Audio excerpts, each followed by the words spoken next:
الأخبار الموجزة اليوم الثلاثاء. كلف سماحة الشيخ أمير المؤمنين حفظه الله تعالى وزارة الداخلية بجمع وعلاج جميع المدمنين، وأمر بإنفاق عائدات أحد المعادن في البلاد على علاج مدمن المخدرات ومعدات مستشفياتهم.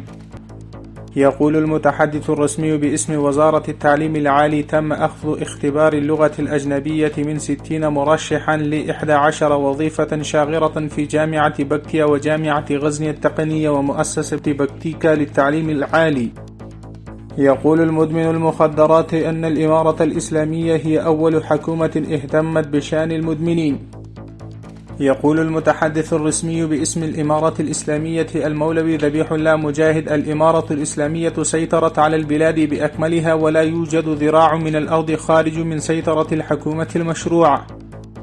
تقول بلدية كابول: خلال العمليات المشتركة للجنة النظام الحضري تم إخلاء منطقة سوق الفاكهة في المنطقة الرابعة من المخالفات الحضرية.